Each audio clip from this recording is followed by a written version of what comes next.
الحمد لله رب العالمين والعاقبة للمتقين والصلاة والسلام على سيد الأنبياء والمرسلين وعلى آله وأصحابه وأزواجه وذرياته وأهل بيته وابنه الغوث الأعظم الجيلاني ومعين الملة والدين وشيخ الإسلام والمسلمين على الحضرة الإمام أحمد رضا وعلى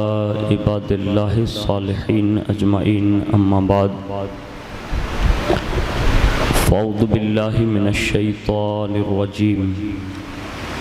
بسم الله الرحمن الرحيم قل لا أسألكم عليه أجرا إلا المودة في القربى صدق الله مولانا العظيم وبلغنا رسوله النبي الأمين المختار الكريم ونحن على ذلك لمن الشاهدين والشاكرين والحمد لله رب العالمين.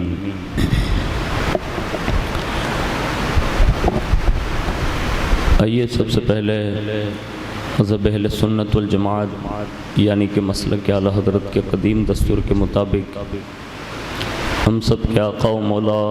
حضور سراپا نور سیدنا محمد الرسول اللہ صلی اللہ تعالی علیہ وآلہ وسلم کی بارگاہ پر نور میں جی لگا کر درود پاک کی نظریں پیش کر لیں. اللہم صلی علی سیدنا مولانا محمد معدن الجود والکرم وعلی آلہ وصحابہ وبارک وسلم. صلاۃ و سلام علیک یا رسول اللہ صلی اللہ تعالی علیہ وآلہ وسلم. نبی اور آل نبی پر ایک بار اور محبت سے جی لگا کر درود پاک پڑھ لیں. صلی اللہ علی النبی الامی وآلہ صلی اللہ علیہ وسلم. صلاۃ و سلام علیک یا رسول اللہ صلی اللہ تعالی علیہ وآلہ وسلم. حصول برکت کے لیے ایک بار اور محبت کے ساتھ درود شریف پڑھیں. اللہم صلی علی سیدنا مولانا محمد معدن الجود والکرم وعلی آلہ وصحابہ وبارک وسلم. صلاۃ و سلام علیک یا رسول اللہ صلی اللہ تعالی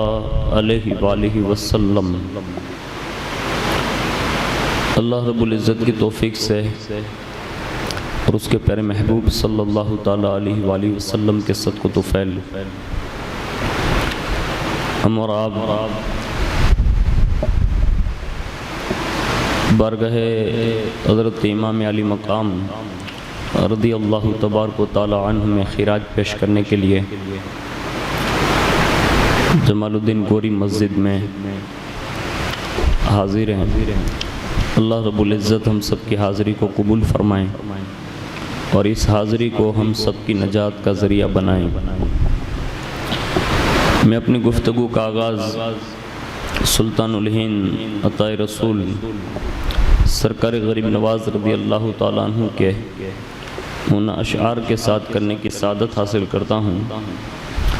جس میں انہوں نے اپنے جد امجد سرکار امام حسین رضی اللہ تعالیٰ عنہ کا ذکر خیر فرمایا ہے.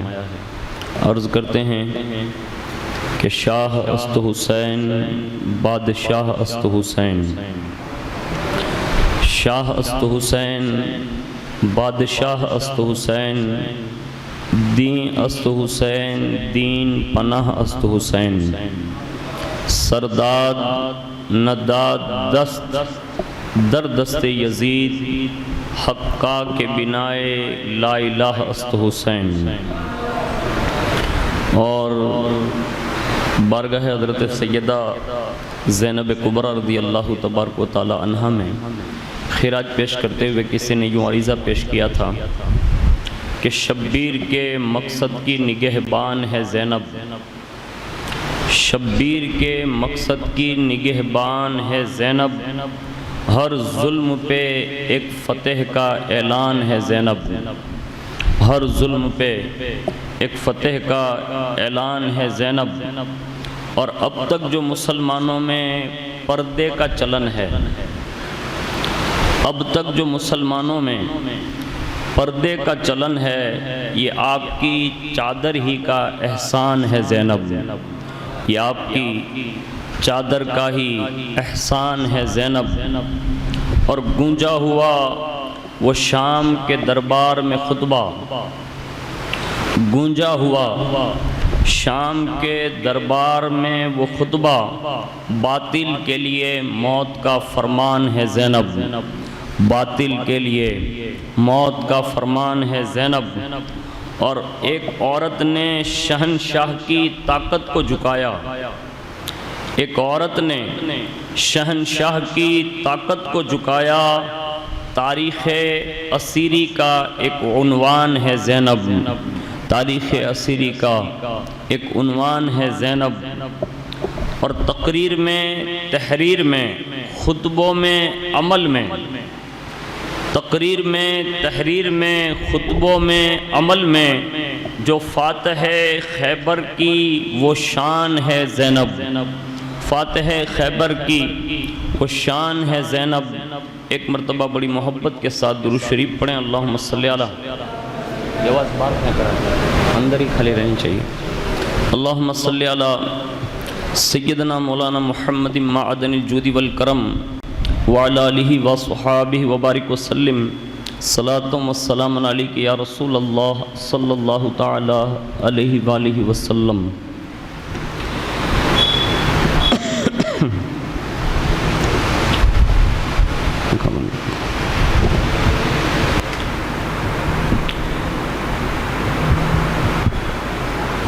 میں نے خطبہ مسنہ کے بعد قرآن عظیم کی بہت ہی مشہور و معروف آیت کریمہ آپ کے سامنے تلاوت کرنے کا شرف حاصل کیا، جس میں اللہ رب العزت نے فرمایا، اے محبوب تم فرماؤ میں اس پر تم سے کوئی اجرت نہیں مانگتا مگر قرابت کی محبت۔ اس آیت کریمہ سے جو حضرات مرادیں، حدیث پاک کا مفہوم ہے کہ صحابہ نے عرض کیا کہ یا رسول اللہ صلی اللہ علیہ وسلم ان سے کون مراد لوگ ہیں؟ تو حضور نے فرمایا ان سے مراد علی المرتضیٰ ہے، حضرت سیدہ کائنات ماں خاتون جنت رضی اللہ تبارک و تعالی عنہا ہیں، حضرت سرکار امامین حسنین کریمین رضوان اللہ تعالی علیہم اجمعین ہے، اور صبح قیامت تک آنے والی ان کی نسلیں ہیں۔ حضور صلی اللہ علیہ وسلم کے دعوت و تبلیغ کا عوض اللہ رب العزت نے اہل بیت اطہار کی محبت کی پیشکش کی کہ ایک امتی کے لیے سب سے زیادہ ضروری یہ ہے کہ وہ حضور سے بھی محبت کریں اور حضور کی اہل بیت سے بھی محبت کریں۔ صدیاں بیت گئی، سالوں سال ہو گئے، لیکن پوری کائنات میں جب بھی محرم شریف کا ماہ مبارک نمودار ہوتا ہے اور وہ ہمارے درمیان جلوہ فگن ہوتا ہے تو پوری کائنات میں چھوٹے بچوں سے لے کر بوڑھوں تک، مرد سے لے کر عورتوں تک، سب کی زبان پر یا حسین یا حسین یا حسین کا نعرہ جاری ہو جاتا ہے۔ اور یہ اللہ رب العزت کا ایک خاص کرم ہے کہ اللہ رب العزت نے ہمارے دلوں کو امام علی مقام رضی اللہ تعالیٰ عنہ کی محبت سے سرفراز فرمایا۔ میں ایک بات عرض کر کے اپنی گفتگو، اس سے پہلی والی نشست جس میں ماں بعد کربلا جو واقعات پیش ہوئے ہیں اس کو انشاءاللہ جوڑنے کی کوشش کروں گا۔ اللہ نے وقت میں جتنی برکت دی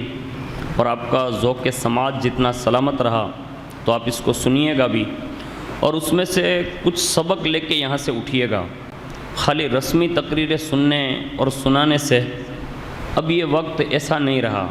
اب زندگی کو عمل کے میدان میں ڈال کر سچا امام حسین کا عاشق بننے کی ضرورت ہے، ورنہ خالی نامی حسینی بننے سے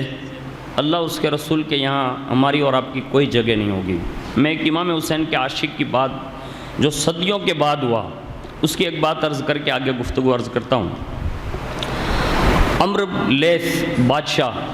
یہ خراسان کا ایک بہت بڑا بادشاہ تھا۔ اس کا دستور یہ تھا کہ جب کوئی شخص 1000 کا لشکر تیار کر کے اس کے پاس لے آتا تو اس شخص کو وہ سونے کا ایک گرز دیا کرتا تھا، یعنی سونے کا ہتھوڑا جس کو کہتے ہیں، وہ اس کو تحفے میں دیتا تھا، لیکن اس کی شرط یہ ہوتی تھی کہ 1000 آدمی لا کے اس کے لشکر میں دینے چاہیے۔ اور جب اس نے حساب لیا تو اس سے معلوم ہوا کہ اس کی حکومت کے 100 امیروں نے 1000 کا لشکر تیار کر کے اس کو پیش کیا۔ بادشاہ گھوڑے پر سوار تھا اور گھوڑے سے اترا، اور گھوڑے سے اتر کر اس نے زمین پر اپنا چہرہ جو تھا نا وہ ملنا شروع کیا، اور اس کو ایک رونا آیا اور وہ خوب گریا و زاری بھی کیا، یعنی آنسو بہائے۔ جب تھوڑا سکون مل گیا اس کو، بادشاہ کو، تو اس کے درباریوں نے پوچھا، کہا بادشاہ سلامت، اس طرح بے قراری کی وجہ کیا ہے، یعنی آپ اتنے روتے کیوں ہیں؟ تو اس کے رونے کی وجہ بیان کرتے ہوئے عمرو لیث بادشاہ خراسان نے جواب دیا، یہ دیکھیے مولانا محمود عالم صاحب تشریف لائیں، نعرہ تکبیر، نعرہ رسالت، نعرہ حیدری، ایک مرتبہ درود شریف پڑھ لیں، اللہم صلی علی سیدنا مولانا محمد معدن الجود والکرم وعلی آلہ وصحابہ وبارک وسلم، صلاۃ و سلام علیک یا رسول اللہ صلی اللہ تعالی علیہ وآلہ وسلم۔ تو اس نے عرض کیا، کس نے؟ بادشاہ نے کہا، میرے یاروں اور میرے درباریوں، جب میں نے اپنے لشکر کو اس طرح مضبوط اور مکمل دیکھا، یعنی اتنا بڑا لشکر میرے پاس ہے، تو یہ لشکر کو دیکھ کر مجھے کربلا کی یاد آ گئی، اور اس نے یہ بات دہرائی، کہا میرے دل میں یہ یاد تو آئی، لیکن میرے دل میں یہ تمنا صرف پیدا ہوئی، اور وہ تمنا یہ تھی کہ کاش یہ لشکر جو اس وقت میرے پاس ہے، کاش میں امام حسین کے زمانے میں ہوتا، اور یزیدیوں سے جب امام کا مقابلہ ہو رہا ہوتا اور میرے پاس یہ لشکر جیسے آج موجود ہے اس وقت ہوتا، تو میں اپنا لشکر لے کر امام حسین کے نام پر خود بھی قربان ہو جاتا اور اپنا یہ سارا لشکر بھی قربان کر دیتا۔ یعنی اس نے یہ صدیوں کے بعد یہ تمنا کی کہ کاش میرے پاس ایسا ہوتا، اور اس کے بعد وہ کہتا ہے کہ میرے اس پاکیزہ خیال اور آرزو نے مجھے رلا دیا کہ میں اس وقت نہ تھا، یعنی اس وقت میں لشکر کے ساتھ ہوں، کاش میں اس وقت ہوتا تو میں امام حسین کا سپورٹ کرتا۔ یہ اس کے دل میں خالی آرزو پیدا ہوئی۔ اس کے بعد مورخین نے لکھا ہے کہ جب یہ بادشاہ دنیا سے گیا، یعنی اس کا انتقال ہو گیا، تو کسی نے خواب میں دیکھا، کس کو؟ یہ عمرو لیث بادشاہ کو، کہ اس کے سر پر موتیوں کا تاج رکھا ہوا ہے، اور اس کے بدن پر جنتی لباس ہے، جنتی گھوڑے پر وہ سوار ہے، اور غلامان بہشتی یعنی جنتی غلمان دائیں بائیں، اور وہ جنت کی سیر کر رہا ہے۔ خواب میں دیکھنے والے نے پوچھا کہ آپ کو یہ مرتبہ، یہ نعمتیں کس وجہ سے ملی؟ تو بادشاہ نے کہا،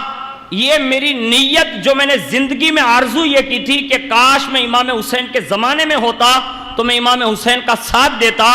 بس اسی تمنا کی بنیاد پر اللہ نے مجھے یہ جنت کی نعمت عطا فرمائی ہے۔ یہ بادشاہ کی ایک میں نے آپ کے سامنے حکایت پیش کر دی۔ اب میں آپ سے بھی پوچھ سکتا ہوں، اگر امام حسین کے زمانے میں آپ ہوتے تو کن کا ساتھ دیتے؟ امام حسین کا ہی ساتھ دیتے ہم سب، ہمارا سب کا رجحان یہی ہے، ہماری نیتیں بھی یہی ہیں۔ لیکن میں آپ کو آپ ہی کی زندگی کے چند نمونے دکھا دوں کہ جس کے ذریعے سے ہماری یہ زبان کا دعویٰ خالی فوکٹ میں فائرنگ ہو سکتا ہے، یہ سچا ثابت نہیں ہو سکتا، کیونکہ حسینی بننے کے لیے ایک مشت داڑھی ہونا ضروری ہے، حسینی بننے کے لیے 5 وقت کا نمازی ہونا ضروری ہے، حسینی بننے کے لیے شراب سے نفرت کرنا ضروری ہے، حسینی بننے کے لیے جوے سے نفرت کرنا ضروری ہے، حسینی بننے کے لیے سود خوروں سے قطع تعلق کرنا ضروری ہے، حسینی بننے کے لیے ہر ظلم کا مقابلہ کرنا ضروری ہے، حسینی بننے کے لیے ماد اللہ رب العالمین آج جو سارا کھلواڑ ہو رہا ہے اس کے خلاف حق کی آواز بلند کرنا یہ ضروری ہے۔ اگر یہ ساری چیزیں ہم میں اور آپ میں پائی جائیں تو یہ ہمارا دعویٰ صحیح ہو سکتا ہے، ورنہ یہ خالی ہوا میں فائرنگ کرنے سے کوئی حسینی نہیں بن جاتا۔ ہمیں اور آپ کو اپنا احتساب کرنا چاہیے کہ کیا ہم سچے اور پکے حسینی ہے کہ نہیں، اس پہ ہمیں اور آپ کو غور و فکر کرنی چاہیے۔ اب میں اپنی گفتگو کو اپنے اس مضمون کی طرف لاتا ہوں جس میں ان بدبخت یزیدیوں نے اہل بیت اطہار اور ان کے اس مظلوم قافلے کے ساتھ انہوں نے جو سلوک کیا تھا اور پھر ان کا حشر کیا ہوا، اس کو تھوڑا سنجیدگی سے سنیے، اس لیے کہ یہ کوئی جذباتی تقریر نہیں ہوتی، اس میں صرف واقعات سنائے جاتے ہیں تاکہ ہماری قوم کے بچوں کو ان واقعات سے یہ پتہ چلے کہ کائنات میں کوئی بھی ہو، جو بھی رسول اللہ کی اہل بیت سے ٹکرائے گا وہ دنیا میں بھی ذلیل ہوگا اور آخرت میں بھی ذلیل ہوگا، یہ کنفرم بات ہے۔ اب اس کی تاریخ میں جہاں سے میں نے ایک باب بیان کیا تھا اس سے جوڑتا ہوں۔ جب یہ قافلہ آگے چلا تو اسی راستے میں خلی جو یزیدیوں کا ایک سردار تھا اس نے بھی راہ لی اور سرکار امام علی مقام رضی اللہ تعالیٰ عنہ کے سر انور کو اسی نے لیا تھا۔ اب یہ خلی بن یزید اپنے مکان میں پہنچا، دیکھیے ہمارے علماء تشریف لائیں، نعرہ تکبیر، نعرہ رسالت۔ آپ لوگ تھوڑے تھوڑے آگے آ جائیں تو بعد میں آنے والوں کے لیے انشاءاللہ آسانی رہے گی، بالکل آگے ایک دم آ جائیں ماشاءاللہ۔ ایک مرتبہ درود شریف پڑھ لیں، اللہم صلی علی سیدنا مولانا محمد معدن الجود والکرم وعلی آلہ واصحابہ وبارک وسلم، صلاۃ و سلام علیک یا رسول اللہ صلی اللہ علیہ وسلم۔ اب یہ خلی بن یزید اپنے مکان میں پہنچا، ایک رات کے لیے اپنے مکان میں وہ ٹھہر گیا۔ امام علی مقام رضی اللہ تعالیٰ عنہ کا سر اس کے پاس تھا، اس نے لے جا کر گھر میں چھپانے کی نیت سے اس نے سر انور کو تنور میں رکھ دیا، یعنی یہ جو آگ کا بھٹا ہوتا ہے نا جہاں آگ جلائی جاتی چولہے میں، وہیں جا کر اس نے رکھ دیا اور اپنی بیوی کے پوچھنے پر جواب دیا کہ معاذ اللہ ایک شخص نے یزید کی مخالفت کی تھی، اسی کے مقابلے میں گیا تھا اور یہ اسی کا سر ہے، یعنی امام حسین کا نام اس نے اپنی بیوی کے سامنے نہیں لیا۔ اس کی بیوی بیان کرتی ہے کہ اللہ نے اس کو عابدہ اور زاہدہ بنایا تھا، رات کو جب وہ تہجد میں اٹھی نا تو کیا دیکھا کہ چولہے کے اس تنور سے ایک روشنی نکلی اور حیرت اور تعجب کی یہ کیفیت ہوئی کہ وہ خود کہتی ہے کہ اس نور کے ساتھ میں نے چند بیویوں کو آ کر بیٹھتے ہوئے دیکھا، یعنی کچھ بیویاں آئیں اور اس سر کو نکالا اور اس نے غور سے دیکھا تو وہ نورانی شعائیں جو تھی وہ سر انور سے نکل رہی تھی اور آنے والی خواتین نے سر پاک کو مشک سے گلاب سے غسل دیا۔ بڑی شفقت کے ساتھ ان بیویوں نے اس سر کو لیا اور ایک خاتون محترم کو ہاتھ میں دیا، انہوں نے آنکھوں سے لگایا، اس کو چوما اور تھوڑی دیر ہوئی نا تو وہ بیوی کے آنسو نکل آئے۔ اس کے بعد فرمایا اس بیوی نے کہا اے میرے لخت جگر، اے میرے شہید مظلوم، حق تعالیٰ بروز محشر تیرے خون نہ حق کا حساب فرمائے گا اور میرے ہاتھوں سے اس وقت تک عرش کا کنگارا نہ چھوٹے گا جب تک کہ تیرا پورا خون بہا نہ لے لوں گی۔ کچھ دیر کے بعد وہ خواتین محترم وہی تنور میں رکھ کر واپس چلی گئی اور سر انور کی شعائیں بھی ختم ہو گئی۔ یہ منظر دیکھنے کے بعد خلی کی بیوی کہتی ہے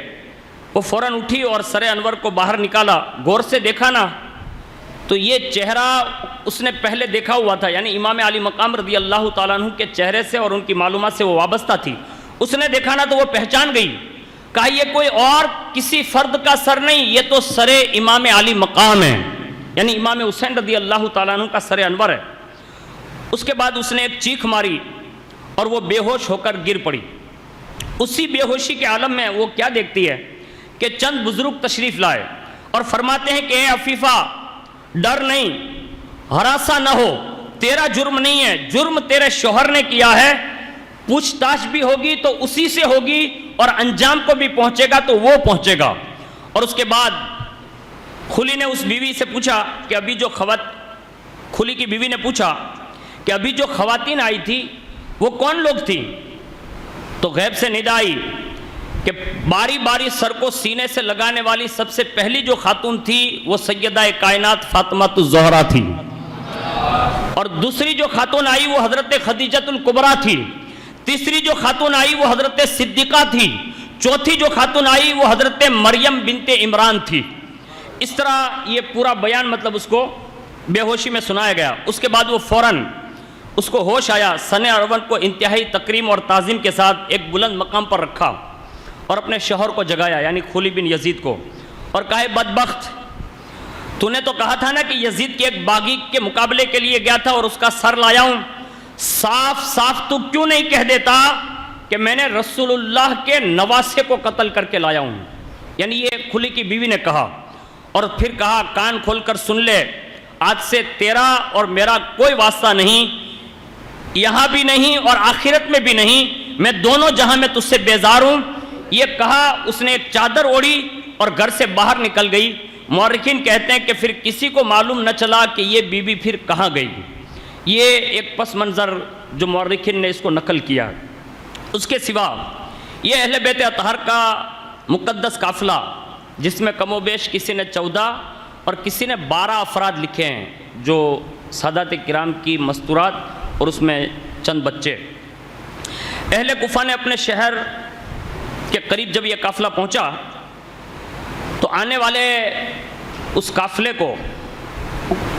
آنے سے پہلے انہوں نے یہ انتظام کیا کہ باوقار معزز مہمانوں کی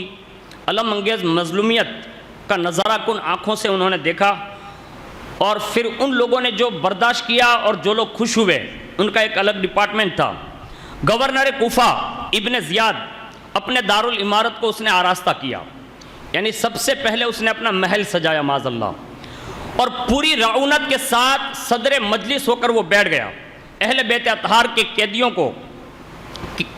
کو سارے دربار میں، بھرے دربار میں قیدیوں کی طرح لایا گیا۔ میدان کربلا میں شمر ابن سعد، خولی، سنان ابن انس وغیرہ خاندان نبوت پر جو ظلم و ستم کے پہاڑ توڑ چکے تھے، اور اب ابن زیاد کی باری تھی، یعنی معاذ اللہ یہ ابن زیاد نے بھی بڑا ظلم کیا۔ امام علی مقام رضی اللہ تعالیٰ عنہ کا سر انور جب ابن زیاد کے سامنے رکھا گیا تو ظالم انتہائی خوشی کے عالم میں کہتا ہے ابن زیاد کہ خدا کا شکر ہے کہ ہم نے دشمنوں پر فتح پائی، ہمارے دشمنوں پر اللہ نے سختی ڈالی اور باطل مٹ گیا، حق غالب رہا، معاذ اللہ رب العالمین۔ جب اس بدبخت نے یہ بکواس کی تو اسی وقت حضرت زینب رضی اللہ تبارک و تعالی عنہا نے ابن زیاد کی یہ بیہودہ بکواس سننے کے ساتھ ہی فرمایا الحمدللہ الذی کرمنا بمحمد وطہرنا تطہیرا، فرمایا اللہ کے لیے ساری تعریفیں ہیں جس نے رسول اللہ کے ذریعے اللہ نے ہمیں مکرم بھی بنایا اور ہماری خوب تطہیر فرمائی، یعنی اس کا جواب دیا۔ اور اس کے بعد بے حیا ابن زیاد نے پھر اہل بیت اطہار کو مخاطب کیا اور کمال بے شرمی کے ساتھ کہا کیف رأیتم قدرت اللہ، تم نے اللہ تعالیٰ کی قدرت دیکھی؟ حضرت زینب نے فرمایا سیجعل اللہ بیننا و بینکم ولینصف بیننا و بینکم، فرمایا ان قریب اللہ ہم کو اور تم کو جمع کر کے ضرور انصاف فرمائے گا۔ یہ حضرت زینب نے اس کا جواب دیا۔ ساتھ ہی ساتھ ابن زیاد کی فضول بکواس پر جہاں حضرت زینب برہم ہوئی اور باقاعدہ اس پر مطلب ایک لاجواب اسے کیا، وہاں حضرت امام زین العابدین رضی اللہ تعالیٰ عنہ بھی موجود تھے، جن کے ہاتھوں میں ہتھکڑیاں اور جن کے پیروں میں بیڑیاں تھیں۔ فوراً آپ کا مطلب جذبہ ابھر آیا اور آپ نے ظالم کو مخاطب کر کے فرمایا اے ابن مرجانہ، کیا تیرا دل اور تیرا ضمیر بھی تیرے اس جھوٹے قول کی تصدیق کر رہا ہے کہ معاذ اللہ حسین باطل پرست تھے اور یزید حق پرست ہے؟ کیا شرم و غیرت کی نام کی کوئی چیز نہیں تیرے پاس؟ افسوس تیری اس عقل پر کہ وہ حسین جو وفادار رسول ہیں، جو وفادار خدا ہیں، ان کو تو باطل پرست کہتا ہے، اور یزید جو اللہ اور اس کے رسول کا باغی ہے تو اس کو حق پرست کہتا ہے۔ ابن زیاد اس راست گوئی کی تلخی جو ہے نا برداشت نہ کر سکا، اور اس نے مطلب برجستہ کہا یہ کون ہے؟ تو اسی میں سے ایک چیلا بولا، کہا یہ امام حسین کے صاحبزادے ہیں۔ ابن زیاد کا ایک سفاکانہ لہجہ تھا، اس نے کہا خاندان حسین میں سے کسی مرد کو میں زندہ دیکھنا نہیں چاہتا، ابھی لے جاؤ اور اسے قتل کر دو۔ یعنی حضرت امام زین العابدین رضی اللہ تعالیٰ عنہ کے لیے اس وقت نے قتل کا آرڈر دیا۔ کوتوال شہر جو ذمہ دار تھا وہ آگے بڑھا کہ حضرت امام زین العابدین رضی اللہ تعالیٰ عنہ کو قلعہ کے باہر لے جا کر آپ کو شہید کر دیں۔ اتنے میں حضرت زینب رضی اللہ تبارک و تعالیٰ عنہ آگے بڑھی اور لخت جگر سرکار امام حسین رضی اللہ تعالیٰ عنہ کے حضرت امام زین العابدین کو اپنی آغوش میں لیا اور فرمایا اے ابن زیاد، اگر زین العابدین کو قتل کرنا ہے تو سب سے پہلے ہم سب خواتین اہل بیت کو قتل کر دے، کیونکہ نسل فاطمی سے یہی ایک ہی لڑکا بچا ہے جو ہمارا محرم ہے، یعنی اس کے سوا ہمارا کوئی یہاں محرم نہیں ہے، سب غیر محرم ہے، یہ ایک ہی فاطمہ کا لال بچا ہے۔ بس جب حضرت زینب کبریٰ کی یہ بات جب آواز بلند ہوئی، اسی مجمع میں حضرت عبداللہ ابن عفیف نامی ایک صحابی رسول بھی وہاں اس مجمع میں موجود تھے۔ پکار اٹھے ابن زیاد، بجائے اس کے کہ تو اپنے کیے پر شرمندہ ہوتا، تو خوشی کا اظہار کر رہا ہے اور نسل حسین کی آخری کڑی اور شمع کو یعنی امام زین العابدین کے قتل کا ارادہ کرتا ہے۔ اور سن، تیرا بھی برا انجام ہوگا اور تیرے سارے ساتھیوں کا بھی برا انجام ہوگا۔ یہ بھرے مجمع میں حضرت عبداللہ ابن عفیف رضی اللہ تعالیٰ عنہ نے ابن زیاد کو ڈانٹا۔ ابن زیاد جانتا تھا کہ یہ بڑے قبیلے کے آدمی ہیں اور اس علاقے میں حضرت عبداللہ ابن عفیف کے لوگ کافی تھے۔ اس نے یہ اشارہ کیا نا تو اتنے میں حضرت عبداللہ عفیف کے علاقے کا خیال آیا نا تو اس نے پھر اپنی زبان روک لی، اور اس کے بعد ابن زیاد نے ایک چھڑی اٹھائی، ماد اللہ لکڑی، اور تشت کے سامنے امام حسین رضی اللہ تعالیٰ عنہ کا سر انور اس نے تشت میں رکھا، اور اس چھڑی سے وہ امام حسین رضی اللہ تعالیٰ عنہ کے لبہائے مبارک کی طرف ایسے وہ لگانے لگا، اور وہ یہ چاہتا تھا کہ معاذ اللہ چھڑی منہ کے اندر داخل کر کے آپ کے دانتوں کو بھی وہ شہید کر دیں۔ اتنے میں حضرت زید بن ارقم، وہ بھی صحابی رسول ہے، وہیں بیٹھے ہوئے تھے، انہوں نے ابن زیاد کی طرف گستاخانہ جسارت کو یہ دیکھ کر فرمایا کہ اے خبیث ابن زیاد، لبہائے حسین سے فوراً اپنی ناپاک چھڑی اٹھا لے، رب کعبہ کی قسم میں نے بارہا رسول اللہ کو یہ لب کو میں نے چومتے دیکھا ہے۔ یعنی یہ اس صحابی رسول نے ابن زیاد کو ڈانٹا۔ یہ سن کر ابن زیاد غصے سے پاگل ہوا اور کہتا ہے، کہا تمہارے بڑھاپے کا مجھے خیال آتا ہے ورنہ ابھی میں گردن مار دیتا۔ حضرت زید بن ارقم نے کہا، تجھے آل رسول پر رحم نہ آیا تو تم مجھ پر کیا رحم کرے گا؟ اور اس کے بعد ابن زیاد نے غصہ دلانے والی بات اور بھی سنی، وہ یہ تھی کہ میں نے بارہا حضور کو دیکھا ہے کہ مطلب یہ لبہائے مبارک جو ہے نا اس کو چومتے، تو اس کو غصہ تو بہت آیا۔ اور اس کے بعد ابن زیاد نے یہ کیا کہ امام حسین رضی اللہ تبارک و تعالی عنہ کے بارے میں حضرت زید بن ارقم نے جو دوسرا جملہ کہا وہ یہ تھا کہ حضور کو میں نے دیکھا ہے کہ ایک زانو پر حضرت امام حسن، دوسرے زانو پر حضرت سیدنا امام حسین کو بٹھائے ہوئے ہیں، دونوں شہزادوں کے سروں پر اپنا دست مقدس پھیرتے جا رہے ہیں اور ارشاد فرماتے جا رہے تھے کہ یا الہی، میں نے تیرے پاس اور تیرے مومنین صالحین کے پاس یہ دونوں بچے بطور امانت رکھے ہیں۔ یہ جب حضرت زید بن ارقم نے کہا نا تو ابن زیاد سے کہا، اے ابن زیاد، حضرت زید نے کہا کہ اے ابن زیاد، تو نے رسول اللہ کی امانت کے ساتھ جو برا سلوک کیا ہے اور تیرے ساتھیوں نے جو برا سلوک کیا ہے، تم نے صرف ان کے ساتھ نہیں بلکہ سیدہ کائنات کو اذیت پہنچائی ہے، رسول اللہ کو تم نے تکلیف دی ہے اور ان کے چہیتے لاڈلے نواسے کے ساتھ تم نے ظلم کیا ہے، یاد رکھنا تمہارے اس ظلم کی وجہ سے۔ یہ دیکھیے حضور محسن ملت تشریف لا رہے ہیں، کھڑے ہو جائیں، نعرہ تکبیر سے استقبال کر لیں۔ نعرہ تکبیر، نعرہ رسالت، نعرہ حیدری، نعرہ حیدری، جشن تاجدار کربلا، حضور محسن ملت، نعرہ تکبیر، نعرہ رسالت۔ تشریف رکھیں ماشاءاللہ۔ ایک مرتبہ درود شریف پڑھ لیں، اللہم صلی علی سیدنا مولانا محمد معدن الجود والکرم وعلی آلہ وصحابہ وبارک وسلم، صلاۃ و سلام علیک یا رسول اللہ صلی اللہ علیہ وسلم۔ یہ ہماری اور آپ کی خوش بختی ہے کہ اس وقت ہندوستان کی ایک عبقری شخصیت ہمارے اور آپ کے بیچ موجود ہیں۔ ہم تمام احباب کی جانب سے حضور محسن ملت دامت برکاتہم القدسیہ کا دل کی گہرائیوں کے ساتھ استقبال کرتے ہیں اور شکریہ ادا کرتے ہیں کہ حضور نے اپنا قیمتی وقت ہم سب کے لیے عطا فرمایا۔ دعا کریں کہ اللہ رب العزت ہمارے قائد کے علم میں، عمر میں، صحت میں، تندرستی میں اور بے شمار کمالات میں اللہ برکت نصیب فرمائیں، اور تا دیر ان کا سایہ ہم سب اہل سنت والجماعت پر قائم اور دائم فرمائیں۔ تو میں یہ عرض کر رہا تھا کہ حضرت زید بن ارقم جو تھے انہوں نے یہ بات کہی نا، تو یہ ابن زیاد غصے ہو گیا، لیکن یہ کچھ کر نہیں سکتا تھا۔ اس کی وجہ یہ تھی کہ ان کے قبیلے کے لوگ بھی وہاں موجود تھے، تو اس نے کیا کیا کہ اپنا غصہ نکالنے کے لیے پھر وہ کرسی پر بیٹھا اور اس نے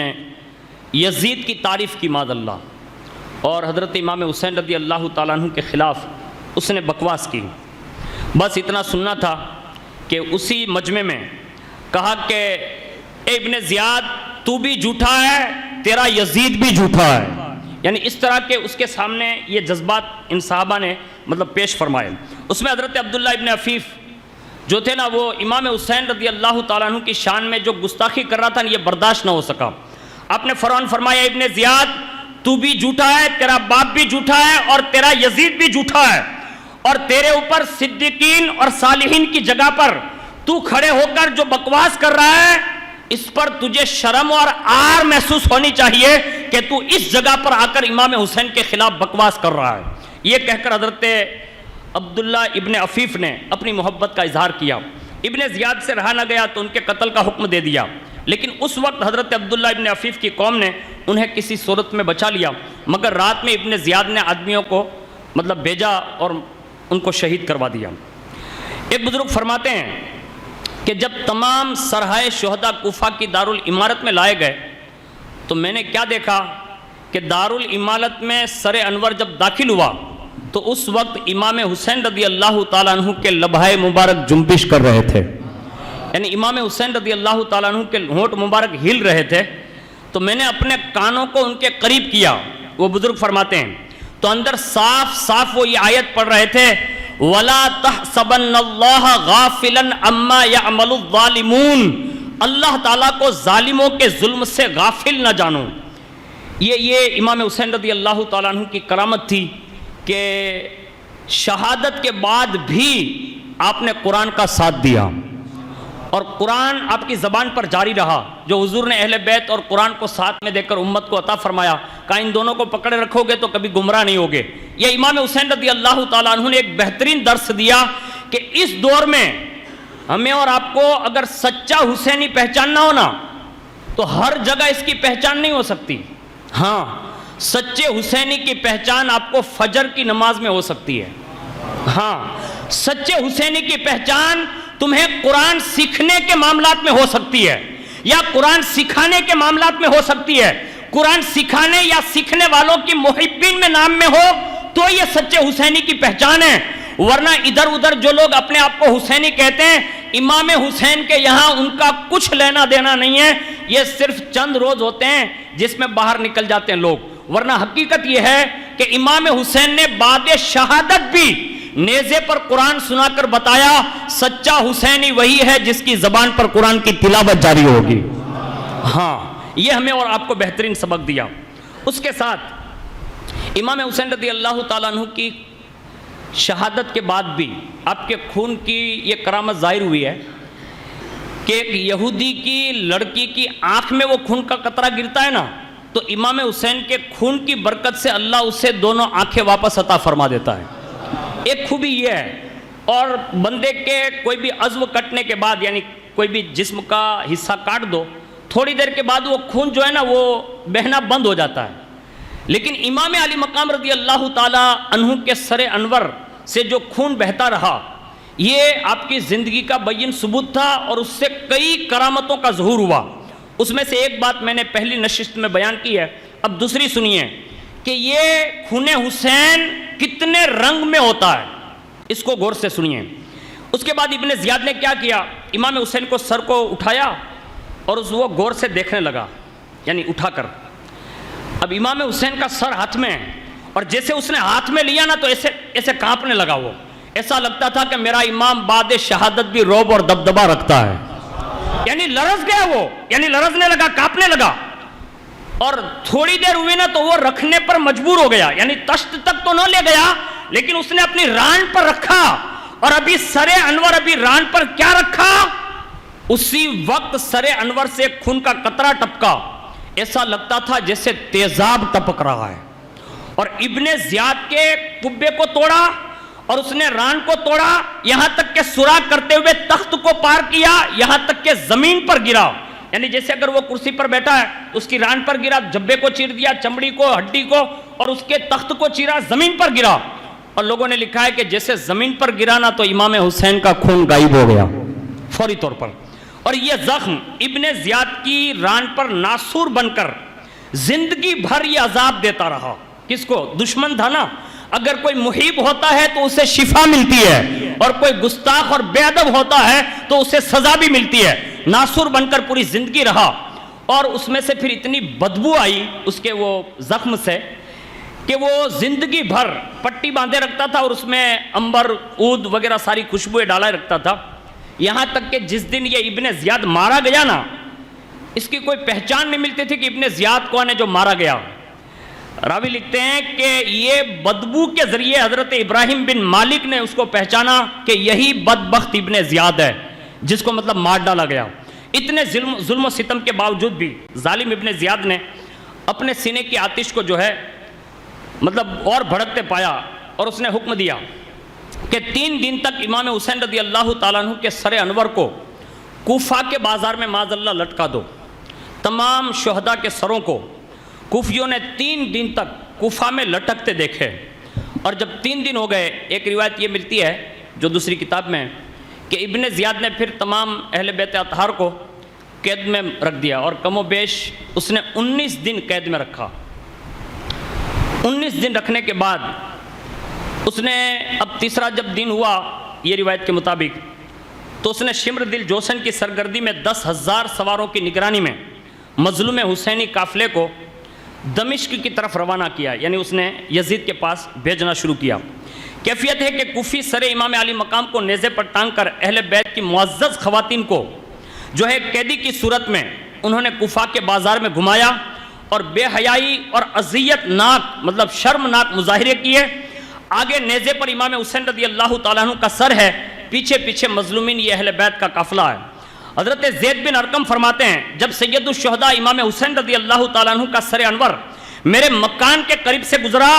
تو میں نے اپنے کان کے دریچے سے صاف سنا کہ امام حسین رضی اللہ تعالیٰ عنہ کی زبان سے یہ آیت کی تلاوت کی آواز آ رہی تھی، ام حسبتا ان اصحاب الکہف والرقیم کانوا من آیاتنا عجبا، کیا تم نے جان لیا کہ اصحاب کہف اور رقیم ہماری حیرت انگیز نشانیوں میں سے ہیں؟ حضرت زید بن ارقم فرماتے ہیں کہ خدا کی قسم میرے رونگٹے کھڑے ہو گئے اور میرا جسم لرزنے لگا۔ میں نے کہا اے نواسہ رسول، آپ کا حال اصحاب کہف سے بھی زیادہ کہیں حیرت انگیز ہے۔ یہ صحابی رسول نے یہ جواب عطا کیا، اور اہل بیت اطہار کی عفت ماد خواتین حضرت امام حسین کے سر مبارک کو صرف کوفائی کے کچھ اور بازار میں اور ان بیویوں کو نہ گھمایا گیا، بلکہ جس گاؤں، جس قصبے، جس شہر، جس منزل سے بھی گزارا گیا، ہر جگہ ان بدبختوں نے تحقیر کی، توہین کی، بے ادبی کی، یہاں تک کہ اپنی کمینگی کا ثبوت دیتے رہے۔ وہ منزلیں طے کرتا ہوا جب یہ قافلہ ایک شہر میں پہنچتا ہے جس کو مقام حران کہتے ہیں، اور یہاں یحییٰ نامی ایک بندہ رہتا تھا جو یہودی تھا، وہ اپنے بالا خانے پر مطلب تھا، اوپلے مالے پر۔ انہوں نے جب شہداء کے سروں کو دیکھا تو جیسے ہی امام حسین کے سر پر اس کی نظر گئی نا، تو اس نے کیا دیکھا کہ اس وقت بھی امام حسین کے لب جنبش کر رہے ہیں، یعنی ہل رہے ہیں، اور اس نے فرمایا، اس نے کہا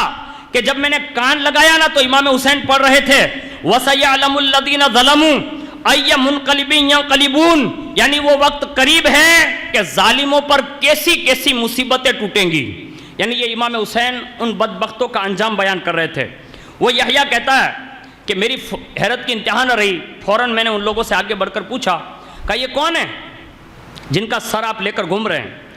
تو انہوں نے جواب دیا یہ سبط رسول امام حسین کا سر ہے۔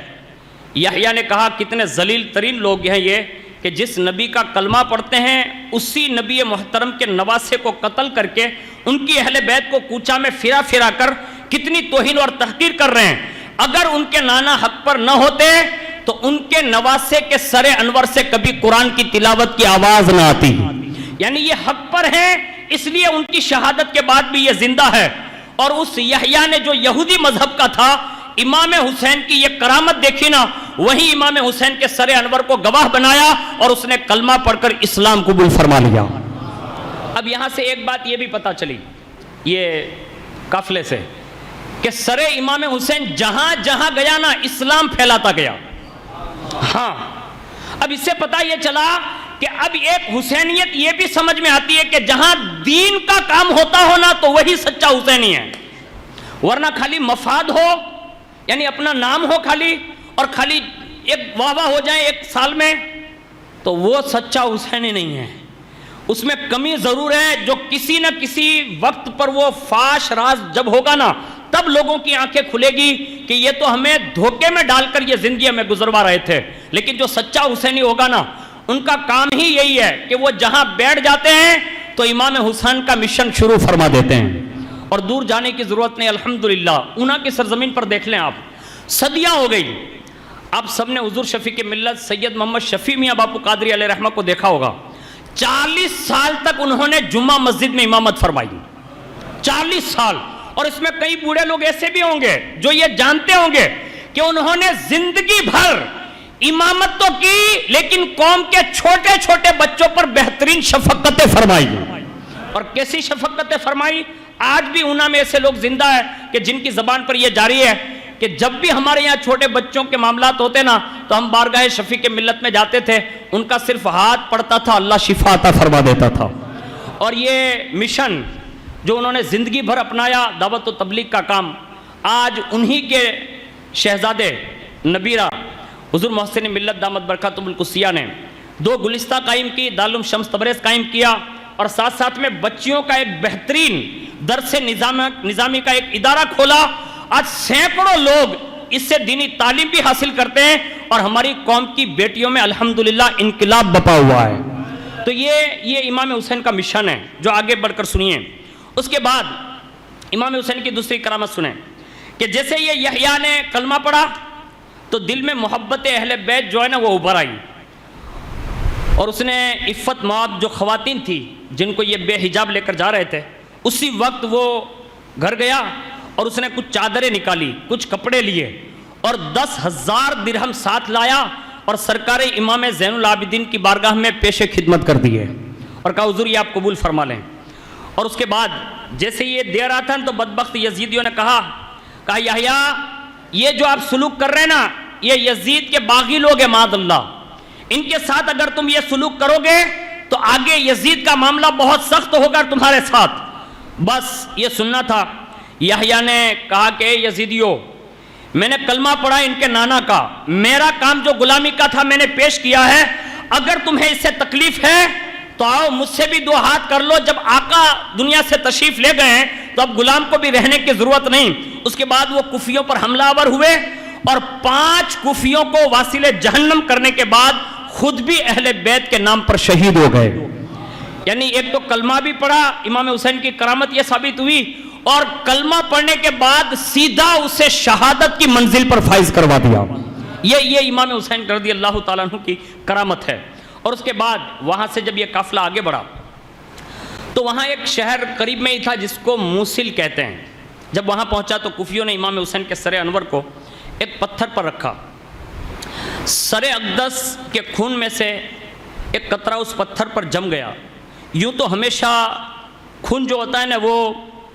خشک ہوتا رہتا ہے, لیکن یہ سر انور پر جو خون گرا نا وہ تازہ تھا. پھر ایک زمانے تک لوگوں نے اس کو تازہ دیکھا, ایک صدیاں بیت گئی. اس کے بعد لوگوں نے یہ بیان کیا کہ پھر وہ تازگی کم ہوتے ہوتے 1 سال میں جب 10ویں محرم آتی تھی تو اس پتھر پر یہ تازہ خون واپس آ جاتا تھا. یہ امام حسین رضی اللہ تعالیٰ عنہ کے خون اقدس کی برکتیں ہیں. اور پھر لکھا ہے اس میں کہ اس وقت سے لے کر عبد الملک بن مروان کے زمانے تک امام حسین کی یہ کرامت برابر ظاہر ہوتی رہی, اگرچہ اب وہ قطرہ خون موجود نہیں, کہیں پوشیدہ کر دیا گیا ہے, لیکن مشہد نقطہ کے نام سے وہاں پر آج بھی گنبد بنایا ہوا ہے جس کو لوگ خالی دیدار کے لیے وہاں حاضر ہوتے ہیں۔ اس کے بعد شمر نے یہ چاہا کہ موصل کے اندر وہ قیام کریں، یعنی یہ قافلہ جو لٹا ہوا تھا نا اس کو وہیں ٹھہرا دیں، لیکن موصل کا جو حاکم تھا جس کا نام اماد الدولہ تھا اور وہاں کے جو رہنے والے شہر کے لوگ تھے انہوں نے ان کو للکار دیا، یعنی یزیدیوں کو، اور کہا کہ ہمارے شہر میں ایسے ظالم، فاسق اور فاجر لوگوں کے ٹھہرنے کی گنجائش نہیں ہے جس کے دامن پر قتل امام حسین کا داغ لگاؤ، یعنی تمہیں یہاں رکنے کی اجازت نہیں، ہٹ جاؤ، یہاں نہیں رکنے دیں گے۔ مجبوراً شمر وہاں سے نکلا اور شہر نصیبین میں جا کر اس نے قیام کا ارادہ کیا، اور جیسے ہی شہر نصیبین پہنچا تو وہاں کا جو حاکم تھا منصور ابن الیاس، وہ یزید کی چاپلوسی اور خوشامد میں اس بدبخت نے یہ کیا کہ اس نے شہر کو سجانا شروع کیا، اور پورا شہر اس نے سجایا اور شمر کا استقبال کیا، اور شمر کا جیسے استقبال وغیرہ لا کر شہر میں اس نے ٹھہرائے، لیکن غیرت حق کو جلال آ ہی گیا آخر، یعنی قہر خداوندی جس کو کہتے ہیں نا، لوگ یہ سمجھتے ہیں کہ غلط ہونے کے باوجود بھی لوگ یہ کہتے ہیں کہ ان کو کچھ ہوتا کیوں نہیں۔ ایک بات یاد رکھیں، جب غلط ہو رہا ہے، غلط غلط غلط غلط، تو یہ نہ سمجھے کہ یہ صحیح ہے، کچھ ہو نہیں رہا، اس لیے کہ قدرت اسے ڈھیل بھی دیتی ہے، یعنی طویل ایک لمبی مدت بھی دیتی ہے، لیکن جس دن قدرت کو جلال آتا ہے تو پھر یوں ہوتا ہے کہ جیسے ہی وہاں وہ ٹھہرنے کے لیے مطلب اندر گئے اور اس نے استقبال کیا دشمنان اہل بیت کا، تو قدرت کو جلال آ گیا، اور یہ بات گوارا نہ ہوئی کہ دشمنان اہل بیت کو سکون اور اطمینان اور عزت اور وقار نصیب ہو۔ اب بھی شہدائے کرام کے سر مبارک دروازے کے شہر پر ہی پہنچے تھے کہ اللہ کا قہر پورے شہر پر ایک بجلی بن کر گرا، اور اسی وقت پورا شہر بجلی کے کڑکے کی وجہ سے جل کر خاک ستر کر دیا گیا، یعنی سب کو نیست و نابود کر دیا گیا۔ اب آپ خود اندازہ لگائیے، ذرا سوچئے کہ ان بدبختوں کا انجام کیا ہو رہا ہے۔ شمر نے جیسے یہ دیکھا نا تو کہا جلدی سے یہاں سے چل پڑو، اور وہاں سے وہ نکلا اور نصیبین سے حلب کے علاقے میں ایک پہاڑ پر اس نے پناہ لی، اور وہاں ایک معمورہ نام کا ایک گاؤں تھا، وہاں اس نے پڑاؤ ڈالا پہاڑ کے دامن میں۔ شہر معمورہ کا جو رئیس تھا جس کا نام تھا عزیز، اس کو جب یہ آمد کی مطلب خبر پائی اور پہنچی تو اس نے کوئی توجہ نہیں دی کہ کون لوگ ہوں گے، لیکن جب وہ رات کو سویا نا تو خواب میں اس نے اپنے نبی حضرت موسیٰ اور حضرت ہارون علیہم السلام کو خواب میں دیکھا۔ کس نے؟ یہ عزیز شہر نے۔ اس نے جب یہ خواب دیکھا تو کیا دیکھا کہ وہ دونوں شخصیتیں تشریف لائیں اور ان کے چہرے پر آنسو کے اثرات ہیں، یعنی رو رہے ہیں دونوں شخصیتیں، یعنی دونوں پیغمبر رو رہے ہیں، اور جب روتے دیکھا نا تو عرض کیا، کہا حضور کیا بات ہے، اس وقت رونے کا کیا سبب ہے؟ فرمایا، کہا عزیز پیغمبر نبی آخر الزماں کے لخت جگر امام حسین رضی اللہ تعالیٰ عنہ کو یزید نے میدان کربلا میں شہید کروا دیا ہے، اس دامن کوہ میں وہی مظلوم حسینی قافلہ بھی ابھی ٹھہرا ہوا ہے، اس قافلے کے ساتھ امام حسین کا سر مبارک ہے، ان کی رفاقت میں شہید ہونے والے دوسرے شہداء کی بھی سر ہے، اور تو جا نواسائے رسول کو ہمارا سلام کہنا، اور اس کے بدلے تجھے جناب امام کی نیک اور صالح کنیز شیریں نکاح میں ملے گی۔ اور ضروری معلوم ہوتا ہے کہ آگے کے واقعات پیش کرنے سے پہلے حضرت شیریں کے متعلق جو صاحب کتاب بیان کرتے ہیں انہوں نے ایک باب باندھا ہے کہ حضرت شیریں کون تھی، یعنی حضرت شہر بانو کی کنیز تھی، اور پھر انہوں نے آزاد کیا تو امام حسین کی غلامی میں آئی، پھر امام حسین نے بھی آزاد کیا تھا، لیکن یہ شیریں جو ہے نا وہ امام حسین کا دامن چھوڑ کر کہیں گئی نہیں، بلکہ زندگی بھر رسول اللہ کی بیٹیوں کی خدمت کرتی رہی۔ تو کہا کہ یہ بات ہوگی، اور اس کے بعد فرمایا، کہا جب تیری ان سے ملاقات ہو جائیں، کنہوں نے کہا؟ حضرت موسیٰ علیہ السلام نے کہا جب تیری ان سے ملاقات ہو جائیں تو فرمایا کہ سب سے پہلے تو حضرت امام زین العابدین رضی اللہ تعالیٰ عنہ کی بارگاہ میں جانا اور ہمارا ان کو سلام عرض کرنا، اور پھر فرمایا کہ ساتھ ساتھ میں یہ بھی کہنا کہ اگر اللہ رب العزت نے اگر تجھے توفیق دی ہے تو ہم تجھے یہ کہتے ہیں کہ تو فوراً حضرت امام زین العابدین کے ہاتھ پر کلمہ پڑھ کے مسلمان بھی ہو جانا، اور تجھ سے جو ہو سکے اتنی ان کی خدمت بھی کرنا۔ اب جیسے یہ پورا واقعہ اس نے مطلب بیان کیا، اور اس کے بعد رئیس شہر معمورہ عزیز یہودی جیسے ہی مطلب اپنے دروازے پر آیا، یہاں تک کہ کیا دیکھا اس نے کہ ابھی وہ دروازہ کھولنا ہی چاہتا تھا، اور حضرت شیریں جو تھی نا یہ اہل بیت اطہار کے قافلے کے ساتھ اس نے عرضی پیش کی امام زین العابدین حضرت سیدہ زینب کبریٰ کی بارگاہ میں، کہا میں نے یزیدیوں سے بچا کر کچھ چیزیں رکھ لی ہے میرے پاس، اگر آپ اجازت دے تو میں شہر معمورہ کے اندر سے جا کر کچھ خرید کر لاؤں تاکہ یہ صاحبزادیاں اور جو بچے ہیں ان کو کچھ مطلب تھوڑا سکون مل جائیں۔ جیسے ہی وہ دروازے پر پہنچے اور دروازہ کھٹکھٹایا نا تو وہ عزیز شہر یعنی شہر معمورہ کا وہ حاکم باہر نکلا اور کہا شیری ٹھہرو میں دروازہ کھولتا ہوں، اور جیسے ہی یہ کہا آپ نے میرا نام لیا، آپ مجھے کیسے پہچانتے ہیں؟ اس نے یہ پورا خواب بیان کیا اور کہا باقی جو ہے نا وہ میں امام زین العابدین کی بارگاہ میں پیش کروں گا، اور اس نے امام زین العابدین رضی اللہ تعالیٰ عنہ کے پاس جا کر یہ پورا خواب مکمل کیا۔ اس نے کلمہ بھی پڑھا، اہل بیت اطہار کی بڑی خدمت کی، اور اس کے بعد آگے یہ قافلہ شہر معمورہ سے آگے بڑھ گیا، اور انہی محافظین میں سے یہ روایت میں ہے کہ ابو الخنوق نام کا ایک شخص بیان کرتا ہے کہ ایک دن ہم لوگ جنگل میں ٹھہرے ہوئے تھے، رات کافی ہو گئی تھی، ہمارے پاس پہرا دینے والے لوگ جو تھے نا وہ سو چکے تھے، لیکن میں تنہا جاگ رہا تھا، نہ جانے کیوں نیند نہیں آ رہی تھی۔ اچانک میں نے ایک ہیبت ناک آواز سنی، اس کے بعد دیکھا ایک وجیح شخص جس کا رنگ گندمی ہے، سفید لباس ہے، آسمان سے اترے اور امام حسین رضی اللہ تعالیٰ عنہ کا سر انور جو یزیدیوں نے صندوق میں رکھا تھا وہ صندوق سے نکالا اور سینے سے لگا کر انہوں نے اس سر انور کے سامنے رونا شروع کیا۔ میں نے چاہا کہ ان کے ہاتھ سے سر امام میں چھین لوں یعنی لے لوں، اچانک ایک پر جلال آواز آئی اور کہا خبردار خبردار، اس شخصیت سے سر انور نہ چھننا، یہ اللہ کے پیغمبر حضرت آدم صفی اللہ ہے۔ اور اس کے بعد لکھا ہے، وہ بندہ بیان کرتا ابو الخنوق کہ میں خوفزدہ ہو کر ٹھہر گیا، اتنے میں پھر آواز آئی کہ نوح نجی اللہ آ رہے ہیں، اس کے بعد آواز آئی ابراہیم خلیل اللہ آ رہے ہیں، اسماعیل ذبیح اللہ آ رہے ہیں، یہاں تک کہ یک کے بعد دیگر انبیاء کا کوئی نام لیتا رہا، ہر کوئی آتے رہے، اور جب آخر میں رسول اللہ تشریف لانے والے تھے تو آواز آئی خبردار،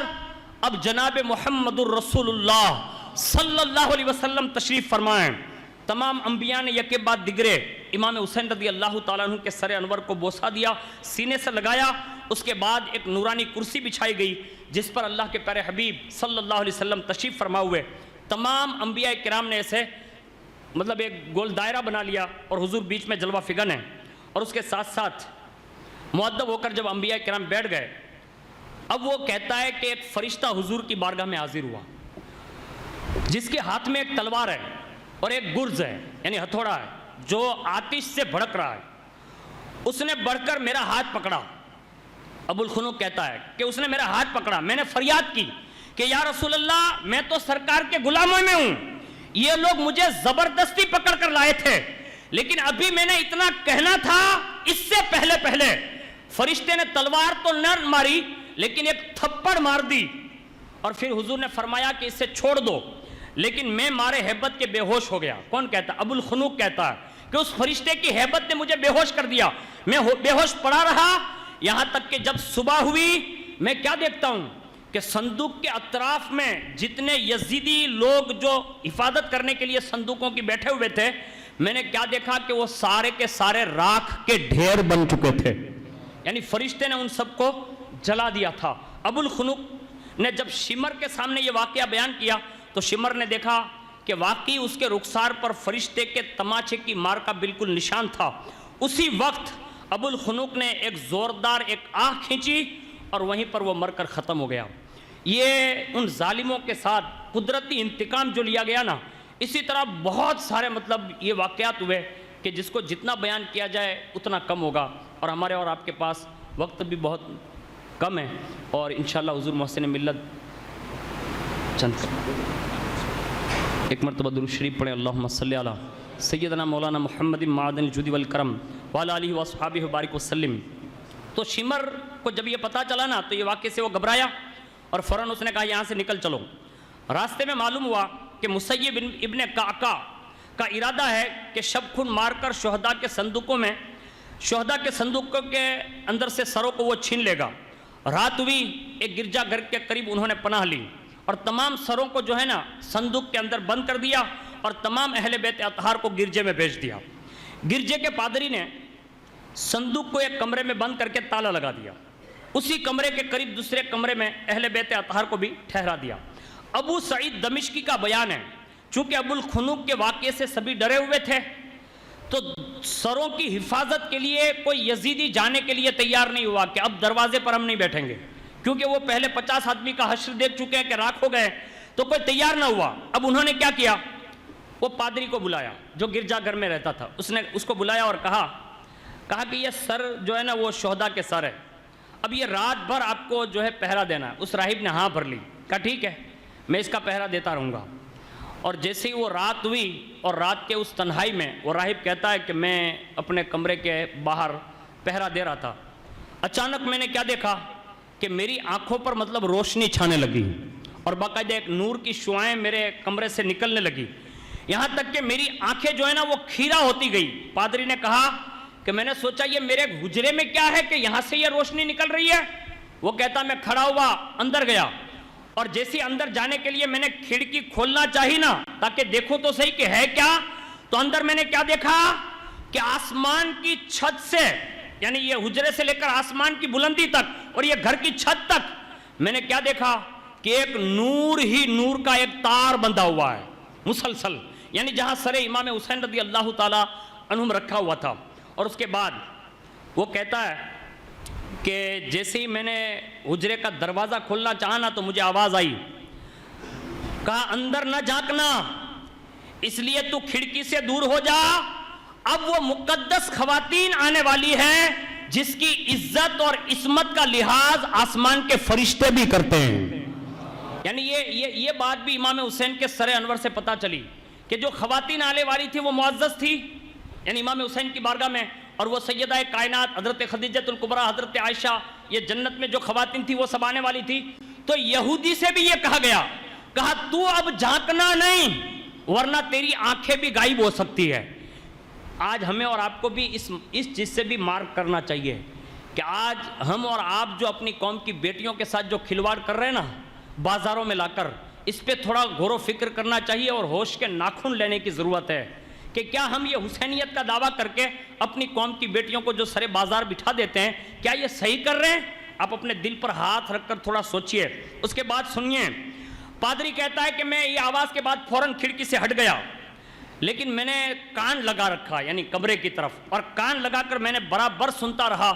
کہ کوئی آواز دینے والا آواز دے رہا تھا کہ حضرت حوا تشریف لا رہی ہے، یعنی حضرت آدم علیہ السلام کی بیوی، اور کہا کہ یہ حضرت سارہ تشریف لا رہی ہے، یہ حضرت صفورہ تشریف لا رہی ہے، یہ حضرت آسیہ تشریف لا رہی ہے، یہ حضرت خدیجۃ الکبریٰ تشریف لا رہی ہے۔ اور آخر میں اعلان ہوا،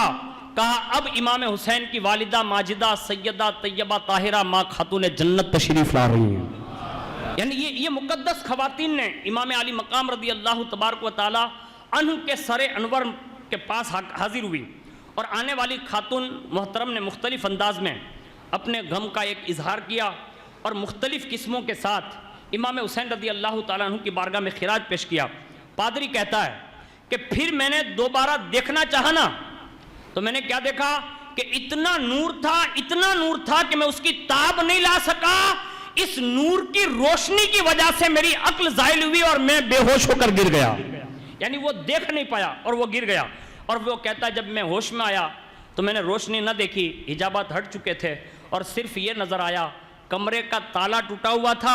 اور الگ پڑا تھا، صندوقوں میں جو ائمہ کے سر تھے وہ کھلے پڑے ہوئے تھے۔ پادری کہتا ہے کہ مجھ پر ایک کیفیت طاری ہوئی اور اسی عالم میں میں اٹھا، اور امام حسین رضی اللہ تعالیٰ عنہ کا سر انور جو باہر تھا نا، میں نے اپنے ہی پادری خانے کے اندر سے عنبر لیا، مشک لیا، عود لیا، پاکیزے مصلے پر جا کر میں نے امام حسین رضی اللہ تعالیٰ عنہ کے سر انور کو غسل دیا، یعنی اس پر عطر اور خوشبو لگائی، ادب احترام کیا، اور اپنے دونوں زانوں پر ادب کے ساتھ بیٹھ کر میں نے عرض کیا، اے رسول اللہ کے نواسے میں جان گیا آپ ان لوگوں میں سے ہیں جن کے اوصاف کا تذکرہ اللہ نے توریت اور انجیل میں فرمایا ہے، اور کہا آپ کو قسم ہے خدائے بزرگ و برتر کی، مجھے حقیقت حال سے آگاہ فرمائیں کہ آخر یہ ہے کیا؟ یعنی پادری کہتا ہے کہ حضور آپ بتائیں تو صحیح کہ آپ ہے کیا، اور یہ آخر یہ واقعہ کیسے ہوا؟ اس وقت امام حسین رضی اللہ تعالیٰ عنہ کے سر انور سے جو آواز آئی نا وہ یہ تھی، انا مظلوم، انا محموم، انا مقتول انا غریب انا ابن النبی صلی اللہ علیہ وسلم انا ابن علی المرتضی کرم اللہ تعالی وجہ الکریم. فرمایا سنے پادری، میں مظلوم ہوں، غم زدہ ہوں، غریب الوطن غریب الدیار ہوں، اور مصطفیٰ جان رحمت کا لاڈلا ہوں، اور علی المرتضی رضی اللہ تعالیٰ عنہ کا چہیتا فرزند ہوں. اور اس کے بعد پادری نے جب یہ بات سنی نا تو اپنے متعلقین جو پادری تھے نا اس کو دوسرے حجروں میں سے بلا لایا،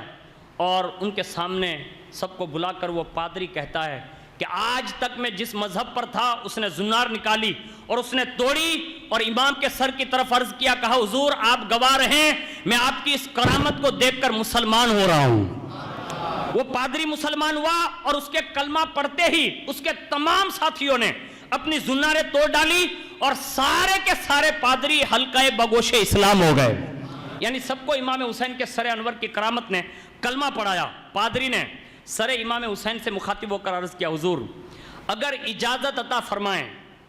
تو میں اپنے متعلقین کو لے کر شمر اور اس کے ساتھیوں کو میں انجام تک پہنچا دوں، اگر آپ اجازت دیں. اللہ اللہ، امام حسین کا جملہ تو سنیے. سر امام سے آواز آئی، مشیت الہی کچھ اور ہے وقت کا انتظار کر. مشیت الہی کچھ اور ہے وقت کا انتظار کر، بہت جلد یہ لوگ اپنے برے انجام کو پہنچیں گے، تجھے بدلہ لینے کی ضرورت نہیں ہے. غرض یہ کہ کوفہ سے شام تک اس طرح سے یہ حیرت انگیز واقعات آتے رہے، اور جب قریب پہنچا نا یہ قافلہ دمشق کے، تو یزید کو اطلاع ملی کہ شہزادگان رسول کا یہ لوٹا ہوا قافلہ تھوڑی دیر میں اندر داخل ہونے والا ہے. تو اس نے بھی اپنے محل کو سجایا، یعنی بھرپور روشنی کر لی، دلہن کی طرح سجایا، اور شان فرعونیت کی طرح وہ تخت پر بیٹھ کر مظلومین اہل بیت کا وہ انتظار کرنے لگا. ادھر تو یزید اپنی شان و شوکت کے ظاہر کرنے کی تیاری میں مصروف ہے، ادھر یہ حسینی قافلہ جو ہے نا وہ دمشق کے کوچہ اور بازار میں گزرتا ہوا قصر عمارت کی طرف جا رہا تھا. اہل دمشق تماشائی بنے ہوئے تھے، یعنی نیزوں پر چڑھے ہوئے شہداء کے سروں کو حیرت اور استعجاب کے عالم میں سے دیکھ رہے تھے. قافلہ جو قصر عمارت کے قریب جاتا رہا، مجمع میں اضافہ ہوتا گیا. اب سنیے، جب وہ بالکل اندر داخل ہو چکے تو امام زین العابدین نے ایک نگاہ اٹھائی تو دیکھا کہ کچھ لوگ خوشیاں منا رہے ہیں، یعنی ناچ رہے ہیں، کود رہے ہیں، خوشیاں منا رہے ہیں. اسی میں ایک بندہ ایسا بھی ہے کہ جو رو بھی رہا ہے. آپ نے فرمایا، اے بھائی سب تو تماشائی بنے ہوئے ہیں، تو کیوں روتا ہے؟ یعنی آخر تیرے رونے کی وجہ کیا ہے؟ اس نے عرض کیا، حضور میں تو خادم بارگاہ عالی ہوں، رونا تو اس پر ہے کہ مجھے اپنی زندگی میں ایسا دین دیکھنا نصیب ہو رہا ہے، ایک کاش میرے قبیلے کے لوگ یہاں ہوتا تو اہل دمشق کے خوش ہونے پر میں یزید کو بھی تباہ کر دیتا، اور یہ جتنے خوشیاں منا رہے نا ان سب کو بھی میں تباہ کر دیتا اور ان سے اینٹ بجا دیتا. مگر افسوس یہ ہے کہ حضور میرا قبیلے کا کوئی فرد یہاں موجود نہیں، میں صرف تنہا ہوں، میں آپ کی اس مصیبت کو دیکھ کر رو رہا ہوں. اور اس کے بعد امام زین العابدین نے اس کی عقیدت دیکھی، جذبہ جانثاری دیکھی، دعا دی اور ارشاد فرمایا، تم ایک کام کرو گے؟ تو اس نے کہا، حضور فرمائیں. اب سنیے گا غور سے. امام زین العابدین نے فرمایا، کہا ایک کام کرو گے؟ کہا حضور فرمائیں. کہا ایک کام کر، اگر تجھ سے ہو سکے تو جو شخص امام حسین کا سر انور اٹھائے ہوئے ہیں، نیزے پر آگے آگے جا رہا ہے، وہ بالکل ہماری عورتوں سے قریب ہے، یعنی اہل بیت اطہار کی بیویوں سے قریب ہے، اور مجمع بڑھتا جا رہا ہے. اس لیے اہل بیت اطہار کی یہ عفت مآب خواتین کے اس مجمع میں ان کو بڑی تکلیف ہوگی بیویوں کو. ایک کام کر، اگر تجھ سے ہو سکے تو اس نیزے پر جو سر لے کر جا رہا ہے نا شخص، اس سے تو کہہ کہ وہ آگے بڑھ جائیں تاکہ کم از کم ہمارے گھر کی عورتوں کے قریب یہ نامحرم لوگ نہ گھسیں. یعنی یہ امام زین العابدین نے اس مظلومیت میں بھی اپنی خواتین کے پردے کا لحاظ کیا اور فرمایا کہ اسے تو آگے کر دے تھوڑا. وہ شخص دوڑے ہوئے گئے اور اس نے 50 دینار اس بندے کو دیے اور کہا کہ تو تھوڑا آگے سر لے لے. اور اس کے بعد امام زین العابدین کی خدمت میں وہ واپس ہوا اور امام زین العابدین رضی اللہ تعالیٰ عنہ کی بارگاہ میں اس نے کچھ نظر بھی پیش کی. بعض روایتوں میں یہ نام لکھا ہے کہ اس کا نام ارزبر، یا بعض روایتوں کی بنا پر یہ ثابت ہوا جو اس میں لکھا ہے کہ یہ حضرت سہل ساعدی نام کے ایک صحابی رسول تھے جو تجارت کی غرض سے کوفہ یا دمشق آئے ہوئے تھے. جب انہوں نے سر امام حسین کو اس حالت میں دیکھا نا تو وہ پھوٹ پھوٹ کر رونے لگے کہ ان کا قبیلہ ان کے پاس نہیں، ورنہ یہ ضرور ان سے مقابلہ کرتے ہیں۔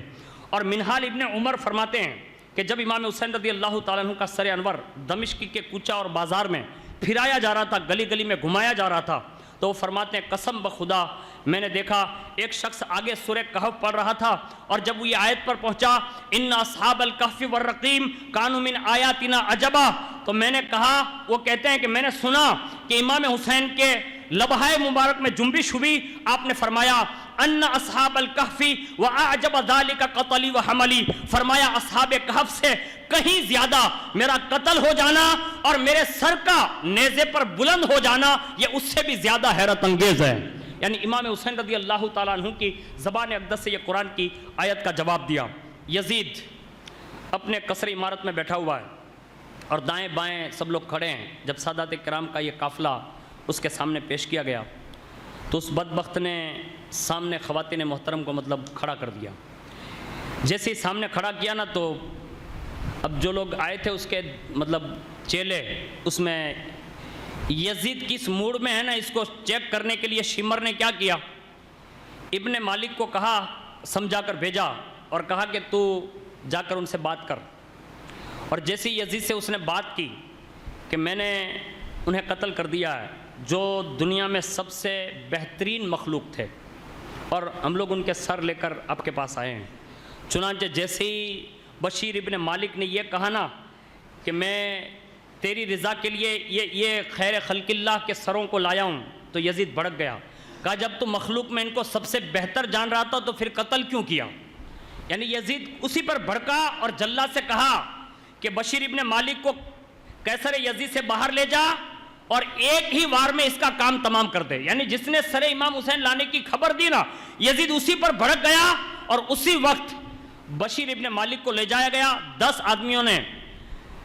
جو امام حسین رضی اللہ تعالیٰ عنہ کو قتل کرنے میں حصہ لیا تھا نا، ان میں یہ بدبخت بشیر بھی تھا، اسے اسی وقت یزید نے وہیں قتل کروا دیا۔ اور واقعات اور حالات پر نگاہ پڑتی ہے تو یہ واضح ہوتا ہے کہ جن جن لوگوں نے اس میں حصہ لیا، اللہ نے اسی وقت ان سب کو انجام تک پہنچایا ہے، اور یہ وہی سب نے اپنی آنکھوں سے دیکھا۔ اور جب شمر نے یہ ماحول دیکھ لیا نا تو سمجھ گیا وہ بدبخت کہ اس میں اپنا مطلب بیان کرنے جیسا کچھ ہے نہیں۔ اس کے بعد لکھا ہے کہ یزید کے پاس جب یہ ساری چیزیں پیش کر دی گئی تو وہاں ایک بندہ بیٹھا ہوا تھا جس کا نام جالوت تھا، وہ یہودی تھا۔ جیسے یزید نے دیکھا نا کہ سامنے سر لائے گئے تو اس جالوت نے پوچھا اس کے قریب بیٹھنے والے نے، کہا یہ کون ہے؟ یزید نے کہا کہ یہ معاذ اللہ رب العالمین میرے خلاف جو گئے تھے نا ان کا سر ہے، یعنی نام نہیں لیا۔ جالوت نے پوچھا، کہا ان کا نام کیا ہے؟ یعنی جن کا سر تمہارے تشت میں رکھا ہوا ہے نا، یہ ان کا نام کیا ہے؟ تو یزید نے کہا حسین۔ جالوت نے پوچھا انہیں کس وجہ سے قتل کیا گیا؟ یزید نے کہا کہ ان کا ارادہ تھا کہ وہ مجھ سے تخت چھین لیتے۔ جالوت نے کہا اے یزید تجھ پر توف ہے، تو انہیں قتل کرایا، حقیقت تو یہی ہے کہ خلافت انہی کا حق ہے۔ یہ جالوت نے کہا خلافت انہی کا حق ہے، اور یزید تو جانتا نہیں میں کون ہوں؟ میں حضرت داؤد علیہ السلام کی اولاد میں سے ہوں، اور 40ویں پشت میں میرا نام ہے، یعنی پشتے در پشتے میں 40ویں پشت پر آتا ہوں۔ لیکن سن، میں داؤد علیہ السلام کی نسل میں 40ویں پشت میں ہوں، لیکن آج بھی ہر ایک یہودی میری ایسی تعظیم کرتا ہے اور مجھ سے برکت حاصل کرتے ہیں۔ تھوڑا ہی زمانہ گزرا کہ تو نے اپنے ہی نبی کے نواسے کو قتل کر دیا، یعنی میں داؤد علیہ السلام کی 40ویں پشت میں ہوں، یہ تو رسول اللہ کی سگی بیٹی کا بیٹا ہے، اور تو نے انہی کو ختم کر دیا،